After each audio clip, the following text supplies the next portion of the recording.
Hello students, welcome back to Chandrappa Bovi YouTube channel. ಇವತ್ತಿನ ಸೆಷನಲ್ಲಿ ನಾನು ನಿಮಗೆ ಇನ್ವರ್ಸ್ ಆಫ್ ದ ಮ್ಯಾಟ್ರಿಕ್ಸ್ ಯಾವ ರೀತಿ ಮಾಡೋದು ಅಂತ ಹೇಳ್ಕೊಡ್ತೀನಿ. ಎಕ್ಸೆಲಲ್ಲಿ ನಾನು ಹೇಳಿದಾಗೆ ನಾನು ಆಲ್ರೆಡಿ ಇವಾಗ ಎಕ್ಸೆಲ್ ಓಪನ್ ಮಾಡಿ ಇಟ್ಕೊಂಡಿದ್ದೀನಿ 2016. ಸೊ ಇಲ್ಲಿ ಓಪನ್ ಮಾಡಿಕೊಂಡು ನಂಗೆ ಬೇಕಾಗಿರೋ ಥರ ಝೂಮ್ ಎಲ್ಲ ಮಾಡಿ ಇಟ್ಕೊಂಡು ಇದು ವಿಜುವಲೈಸ್ ಮಾಡಿ ಇಟ್ಟಿದ್ದೀನಿ. ಸೊ ಇಲ್ಲಿ ಮ್ಯಾಟ್ರಿಕ್ಸ್ ನಾನು 2x2 ಮಾಡ್ತಾ ಇರೋದ್ರಿಂದ 2x2ಗೆ ಬೇಕಾಗಿರುವಂತಹ ಎಲ್ಲ ಎಲಿಮೆಂಟ್ಸ್ನ ನಾನು ಬಾರ್ಡ್ರ್ ಮಾಡಿಕೊಂಡು ಯಾವ ಸೆಲ್ನ ಬೇಕಾದರೆ ಆ ಸೆಲ್ನ ಮರ್ಜ್ ಮಾಡಿಕೊಂಡು ಅದರ ಹೆಸರು ಏನು ಅಂತ ಟೈಪ್ ಮಾಡ್ತಿದ್ದೀನಿ. ಇದು ಮ್ಯಾಟ್ರಿಕ್ಸ್ ಎ ಮತ್ತು ಇದೆಲ್ಲ ಸೆಂಟ್ರಲ್ಲಿ ಇರಬೇಕು. ಮ್ಯಾಟ್ರಿಕ್ಸ್ ಎನ ಕಂಟ್ರೋಲ್ ಬೋಲ್ಡ್, ಸ್ವಲ್ಪ ಹೈಲೈಟ್, ಡಿಫ್ರೆಂಟ್ ಕಲರ್ ಇವೆಲ್ಲ ಮಾಡಬೇಕು. ಮ್ಯಾಟ್ರಿಕ್ಸ್ ಎ ಅದರ ವ್ಯಾಲ್ಯೂ ನಾನು ಏನು ತೊಗೊಂಡಿದ್ದೀನೋ ಅದನ್ನೇ ಹಾಕ್ತೀನಿ. 4 5 ಇದು 1 2 ಸೆಂಟ್ರಿಗಿಲ್ಲ, ಸೆಂಟ್ರಿಗೆ ಮಾಡ್ಕೊ. So this is the value of matrix what they are given.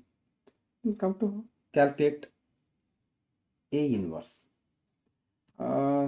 ನಾನು ಇದನ್ನೇ ಕಾಪಿ ಮಾಡ್ತೀನಿ, ಇಲ್ಲಿ ಪೇಸ್ಟ್ ಮಾಡ್ತೀನಿ ಮತ್ತು ಎಲಿಮೆಂಟ್ಸ್ ಡಿಲೀಟ್ ಮಾಡಿಬಿಡ್ತೀನಿ.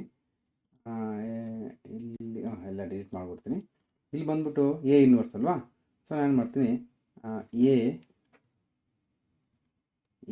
ಇನ್ವರ್ಸ್ಗೆ -1 ಅಂತ ಅರ್ಥ. ಬಟ್ -1 ಮೇಲ್ಗಡೆ ಬರಬೇಕಲ್ವಾ. ನಾನು ನಿಮ್ಗೆ ಆಲ್ರೆಡಿ ಹೇಳಿದ್ದೀನಿ, ಬನ್ನಿ ಡಬಲ್ ಕ್ಲಿಕ್ ಮಾಡಿ ಆ -1 ಅನ್ನೋದನ್ನು ಸೆಲೆಕ್ಟ್ ಮಾಡ್ಕೊಳ್ಳಿ. ಅದಾದಮೇಲೆ ರೈಟ್ ಕ್ಲಿಕ್ ಮಾಡಿ ಫಾರ್ಮೇಟ್ ಸೆಲ್ಸ್ಗೆ ಹೋಗಿ, ಫಾರ್ಮೇಟ್ ಸೆಲ್ಸ್ ಹೋದ್ಮೇಲೆ ಇಲ್ಲಿ ಸೂಪರ್ ಸ್ಕ್ರಿಪ್ಟ್ ಅಂತ ಬರುತ್ತೆ. ಓಕೆ ಹೊಡಿರಿ. ಇನ್ನು ನಾನು ಎ ಟ್ರಾನ್ಸ್ಪೋಸಲ್ಲಿ ಹೇಳ್ಕೊಟ್ಟಿದ್ದೀನಿ ನೋಡಿ, ಎ ಇನ್ವರ್ಸ್ ಅಂತ ಬಂತು. Then come to calculate a inverse. ಇಲ್ಲಿ ತುಂಬ ಸಿಂಪಲ್. ನಿಮಗೆ ಮ್ಯಾನ್ಯಲ್ ಆಗಿ ನೋಡಿ, ಮ್ಯಾನ್ಯಲ್ ಆಗಿ ಮಾಡೋದು ಇದು ಮಾಡೋದು ಸ್ವಲ್ಪ. ನಾನು ಡೈರೆಕ್ಟಾಗಿ ಎ ಇನ್ವರ್ಸ್ ಬರ್ತೀನಿ.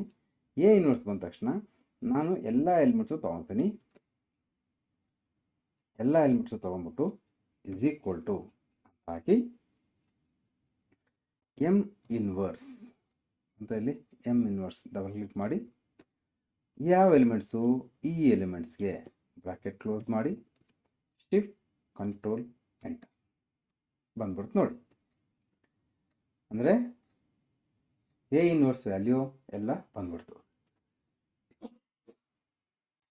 ಅಂದರೆ ನೀವು ಮ್ಯಾನ್ಯಲ್ ಆಗಿ ಮಾಡಿದಾಗ ಏನೋ ಬೇರೆ ಥರ ಬಂದಿರಬಹುದು. ಇಲ್ಲಿ ಬಂದಾಗ ಏನೋ ಡೆಸಿಮಲ್ಸ್ ಎಲ್ಲ ಬರ್ತಾ ಇದೆ, ಎಲ್ಲ ಬರ್ತಿದೆ ಅಂತ ನೀವು ಆಲೋಚನೆ ಮಾಡ್ಕೊಂಡಿರ್ಬೋದು. ಇದಕ್ಕೂ ಬರೋಕ್ಕೂ ಯಾವ ರೀತಿ ಬರುತ್ತೆ, ಏನು ಬರುತ್ತೆ ಅಂತ ಎಕ್ಸ್ಪ್ಲೇಷನ್ ಕೊಡ್ತೀನಿ.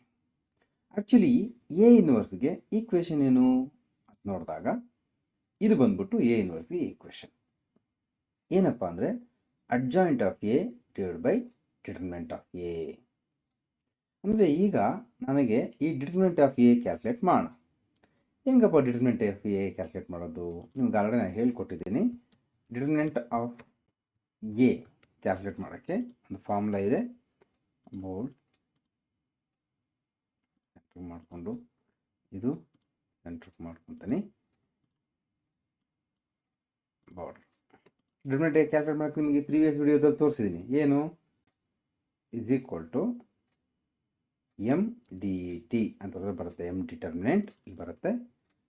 ಯಾವುದಕ್ಕೆ ತಗೊಂಡು ಬ್ರಾಕೆಟ್ ಕ್ಲೋಸ್ ಮಾಡಿ ಎಂಟರ್ ಹೊಡೀರಿ ಅಂದರೆ ಬಂತು 3. ಡಿಟರ್ಮಿನೆಂಟ್ ಎ 3 ಬಂತು. ಅಪ್ಪ ನಮಗೆ ವ್ಯಾಲ್ಯೂ ಇಷ್ಟೇ, ಇದೇ ನಮಗೆ ಫೈನಲ್ ಆನ್ಸರು. ಬಟ್ ಇದು ಹೆಂಗೆ ಬಂತು ಅಂತ ಎಕ್ಸ್ಪ್ಲೇಷನ್ ಕೊಡೋದಕ್ಕೆ ಮಾಡ್ತಾ ಇದ್ದೀನಿ. ಯಾಕೆಂದರೆ ಇಲ್ಲಿ ಈಕ್ವೇಷನ್ ಇದೆ, a inverse is equal to adjoint of A divide by determinant of a. ಅಂದರೆ ಡಿಟರ್ಮಿನೆಂಟ್ ಆಫ್ ಎ ಎಷ್ಟು ಬಂತು? 3. ಸೊ ಒಂದು ಕ್ಯಾಲ್ಕುಲೇಷನ್ ಆಯಿತು, ಅದನ್ನು ಹೈಲೈಟ್ ಮಾಡ್ಕೊತೀನಿ ಡಿಫ್ರೆಂಟ್ ಕಲರ್.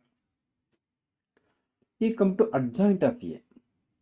ಏನಪ್ಪ ಅಡ್ಜಾಯಿಂಟ್ ಆಫ್ ಎ ಅಂತ ಹೇಳಿದ್ರೆ, ಆ್ಯಕ್ಚುಲಿ ನೀವೇನು ಮಾಡ್ತೀರಾ, ಅಡ್ಜಾಯಿಂಟ್ ಆಫ್ ಎ ಕ್ಯಾಲ್ಕುಲೇಟ್ ಮಾಡೋಕ್ಕೆ ಮುಂಚೆ ಫಸ್ಟು ಈ ಮ್ಯಾಟ್ರಿಕ್ಸ್ ಎಲ್ಲಿರುವಂತಹ ಎಲಿಮೆಂಟ್ಸ್ಗೆ ಕೋಫ್ಯಾಕ್ಟರ್ಸ್ ಕಂಡುಹಿಡಿತೀರಾ. ಏನಪ್ಪ ಕೋಫ್ಯಾಕ್ಟರ್ಸ್ ಅಂದಾಗ ನೋಡಿ, 4ಗೆ ಆಪೋಸಿಟ್ ಆಗಿರೋದು ಯಾವುದು? 2. ಅಂದರೆ 4ಗೆ ಕೋಫ್ಯಾಕ್ಟರ್ ಬಂದ್ಬಿಟ್ಟು 2. ಬರೀತಾ ಇದ್ದೀನಿ ಸುಮ್ಮನೆ ಇಲ್ಲಿ ನಿಮಗೆ ಇಲ್ಲಿ ಗೊತ್ತಾಗಲಿ ಅಂತ. 2ಗೆ ಕೋಫ್ಯಾಕ್ಟ್ರು ಇದರ ಆಪೋಸಿಟ್ ಯಾವುದು? 4. 2ಗೆ ಯಾವುದು ಕೋಫ್ಯಾಕ್ಟ್ರು? 4 ಅಂದರೆ 4. ಮತ್ತೆ 5ಗೆ ಕೋಫ್ಯಾಕ್ಟ್ರು 1. 5ಗೆ ಎಷ್ಟು ಕೋಫ್ಯಾಕ್ಟ್ರು? 1. ಬಟ್ ಸಿಂಬಲ್ ಏನಪ್ಪ ಅಂತ ಹೇಳಿದ್ರೆ ಪ್ಲಸ್ ಇದ್ದರೆ ಮೈನಸ್ ಆಗಬೇಕು, ಮೈನಸ್ ಇದ್ದರೆ ಪ್ಲಸ್ ಆಗಬೇಕು. ಯೋಚನೆ ಮಾಡಿ ಈಗ ಹೇಳ್ತಾ ಇದ್ದೀನಿ, ಯಾಕೆಂದರೆ ಎರಡನೇದು ತೊಗೊಂಡಾಗ ಆ ಥರ ನಿಮ್ಗೆ ಹೇಳ್ಕೊಟ್ಟಿರ್ತಾರೆ, ಕ್ಲಾಸಲ್ಲಿ ಹೇಳ್ಕೊಟ್ಟಿರ್ತಾರೆ. ಅಂದರೆ 5ಗೆ ಕೋಫ್ಯಾಕ್ಟರ್ ಎಷ್ಟು 1, ಬಟ್ 1 ಯಾವುದಿದೆ, +1 ಇದೆ. ಅಂದರೆ ಇಲ್ಲೇನಾಗುತ್ತೆ, ಇಲ್ಲಿ -1. ಮತ್ತು 1ಗೆ ಕೋಫ್ಯಾಕ್ಟರ್ ಎಷ್ಟು 5, ಪ್ಲಸ್ ಇದ್ದರೆ ಮೈನಸ್ಸು, ಮೈನಸ್ ಇದ್ದರೆ ಪ್ಲಸ್ಸು, -5. ಇದು ಕೋಫ್ಯಾಕ್ಟರ್. ಏನಿದು ಕೋಫ್ಯಾಕ್ಟರ್ಸ್.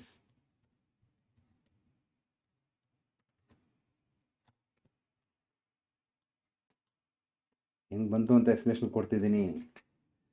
ಆವಾಗ ಏನಾಗುತ್ತೆ, ಕೋಫ್ಯಾಕ್ಟರ್ಸ್ ಬಂದ ಮೇಲೆ adjoint of A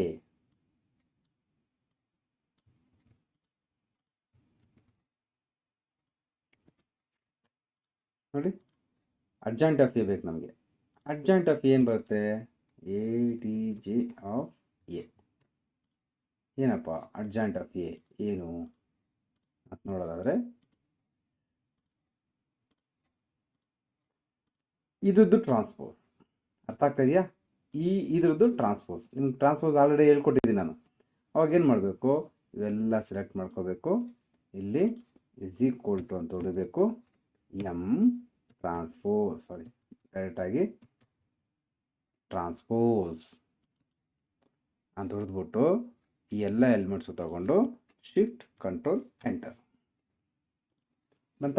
adjoint of ಎಷ್ಟು ಬಂತು, ಟ್ರಾನ್ಸ್ಪೋಸ್. ಇದು ಟ್ರಾನ್ಸ್ಪೋಸು 2. ಅದೇ ಟ್ರಾನ್ಸ್ಪೋಸ್ ಅಂದ್ರೇನು, ರೋ ಇರೋದನ್ನು ಕಾಲಮಲ್ಲಿ ಬರೀರಿ, ಅಥವಾ ಕಾಲಮಲ್ಲಿ ಇರೋದನ್ನು ರೋ ಆಗಿ ಬರೀರಿ. 2 1 ರೋ ಇರೋದು ಕಾಲಮ್ ಆಗಿ 2 - 1, -5 4, -5 4 ಬರ್ತಿದೆ. Then come to equation. A inverse ಇದು ಕೊಟ್ಟು adjoint of A divide by determinant of A. Adjoint of a ಅಂದ್ರೆ ಏನು, 2 -5 -1 4. ಈಗೇನು ಮಾಡ್ತೀನಿ, ಡಿಟರ್ಮಿನೆಂಟ್ ಎ ಇಂದ ಇವೆಲ್ಲನೂ ಡಿವೈಡ್ ಮಾಡಬೇಕು. ಡಿಟರ್ಮಿನೆಂಟ್ ಎ ಇಲ್ಲಿ ಎಷ್ಟು 3. ಅಂದರೆ ನಾನು ನಿಮಗೆ ಕನ್ವಿಂಟ್ ಆಗಬೇಕು ಅಂತ ಹೇಳ್ಬಿಟ್ಟು ಇಲ್ಲಿ 3 ಹಾಕ್ಕೊತೀನಿ, ಇಲ್ಲೂ 3ನೇ ಹಾಕ್ಕೊತೀನಿ, 4 ಕಡೆನೂ ಹಾಕ್ಕೊತೀನಿ. ಯಾಕಂದರೆ ಡಿವೈಡ್ ಮಾಡಬೇಕಲ್ವಾ, ಕರೆಸ್ಪಾಂಡಿಂಗ್ ಡಿವೈಡ್ ಮಾಡಬೇಕು ಎಲ್ಲ. ಇಲ್ಲಿ 4 ಎಲಿಮೆಂಟ್ರಿಂದ 4 ಎಲಿಮೆಂಟ್ಗಳನ್ನು ನಾನು 3 ಹಾಕ್ಕೊತೀನಿ. ಡಿವೈಡ್ ಮಾಡಬೇಕು, ಯಾಕೆ ನೋಡಿ ಈಕ್ವೇಷನ್ ನೋಡಿ, adjoint of A divide by determinant of A. Adjoint of A ಇದು divide by determinant of A. Corresponding ಎಲಿಮೆಂಟ್ಸ್ಗೆ ಡಿವೈಡ್ ಮಾಡ್ಕೋಬೇಕು ಅಂತ ನಾನು ಈ ಥರ ಮಾಡಿ. ಈಗ ನೋಡೋಣ ಅವಾಗ ಏನಾಗುತ್ತೆ. ಯಾವುದು ಎ ಇನ್ವರ್ಸ್ ಇಲ್ಲಿ ಬರಿತೀನಿ, ಎ ಇನ್ವರ್ಸು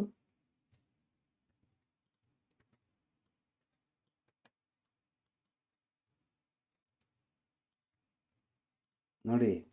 ಎ ಇನ್ವರ್ಸ್ ಅಂದರೆ adjoint of A divide by determinant of A. Adjoint of A first element ಯಾವುದು 2, ಡಿಟರ್ಮಿನೆಂಟ್ ಎಷ್ಟು 3, 2/3 ಅಂದರೆ = 2 ಬೈ ಕರೆಸ್ಪಾಂಡಿಂಗ್ ಎಲಿಮೆಂಟ್ಸ್ 3. ಎಸ್, ಇದನ್ನು ಕಂಟ್ರೋಲ್ C ಕಾಪಿ ಮಾಡಿಕೊಂಡು ಇಲ್ಲೂ ಪೇಸ್ಟ್ ಮಾಡಿ, ಇಲ್ಲೂ ಪೇಸ್ಟ್ ಮಾಡಿ, ಇಲ್ಲೂ ಪೇಸ್ಟ್ ಮಾಡಿ. ಈಗ ನೋಡಿ, this is A inverse based upon this formula. ಆಗ್ತಾ ಇದೆಯಾ? ಎ ಇನ್ವರ್ಸ್ ಇದು ಎ ಇನ್ವರ್ಸ್ ಬಂದ್ಬಿಟ್ಟು ಈ ಫಾರ್ಮುಲಾ ಪ್ರಕಾರವಾಗಿ ಮಾಡಿದ್ವಿ. ಎಷ್ಟು ಬಂತು, ಇದು ಬಂದ್ಬಿಟ್ಟು ಡೈರೆಕ್ಟಾಗಿ ನಾನು ಇಲ್ಲಿ ಫಾರ್ಮುಲಾ ಹಾಕೊಂಡು ಮಾಡಿದ್ದು. ಇದಕ್ಕೂ ಸೇಮ್ ಇದೆಯಾ, ಸೇಮ್ ಇದೆ. ಆದ್ದರಿಂದ ದ ವೇ ನಾವು ಇಲ್ಲೇನು ಈಕ್ವೇಷನ್ ಕೊಟ್ವಿ, M inverse of this matrix ಅನ್ನೋದು ಕೂಡ ಇಟ್ ಈಸ್ ಕನ್ಫರ್ಮಿಂಗ್ ದಿಸ್. ನೀವು ಲ್ಯಾಬ್ ಮ್ಯಾನ್ ನೋಡ್ಕೊಳ್ಳಿ, ಚೆಕ್ ಮಾಡ್ಕೊಳ್ಳಿ. ಓಕೆ, ಇಲ್ಲಿ ನಿಮಗೆ ಗ್ರಿಡ್ ಲೇಸ್ ಬೇಡ ಅಂತ ಹೇಳಿದ್ರೆ ಗೋ ಫಾರ್ ಬೇಕಾಗಿಲ್ಲ ಅಂದರೆ ನೋಡೋಕ್ಕೂ ಚಂದವಾಗಿ ಕಾಣಿಸುತ್ತೆ. ನೀವು ಮಾಡಬೇಕಾಗಿರೋದೆಷ್ಟು ಈ ಸಿಂಪಲ್, ಇಷ್ಟೇ ನೀವು ಮಾಡಬೇಕಾಗಿರೋದು. ಬಟ್ ವೆರಿಫಿಕೇಷನ್ ಮಾಡ್ಕೋಬೇಕು ಅಂತ ಹೇಳ್ಬಿಟ್ಟು ಎಲ್ಲ ಮಾಡಿದ್ದೀನಿ. ನಾನು ವಿಡಿಯೋನ ಬೇಕಾದ್ರೆ ಸಹ ರಿವೈಂಡ್ ಮಾಡಿ ನೋಡಿ, ನೀವು ತಿಳ್ಕೊಳ್ಳೋದು ಒಳ್ಳೆಯದು. ಕ್ವಶನ್ಸ್ ಕೇಳಿದಾಗ ಆನ್ಸರ್ ಮಾಡಬೇಕಲ್ವಾ, ಅದಕ್ಕೆ ಒಂದ್ಸಲ ಬನ್ನಿ, ರಿವರ್ಸ್ ಬಂದ್ಬಿಟ್ಟು ಚೆಕ್ ಮಾಡಿಕೊಂಡು ಮಾಡಿ. ಓಕೆ, ನಿಮಗೆ ವಿಡಿಯೋ ಇಷ್ಟ ಆಗುತ್ತೆ ಅಂದ್ಕೊಂಡಿರ್ತೀನಿ, ನಿಮ್ಗೆ ಅರ್ಥನೂ ಆಗಿದೆ ಅಂದ್ಕೊತಿರ್ತೀನಿ. We will meet in next video. Okay, bye.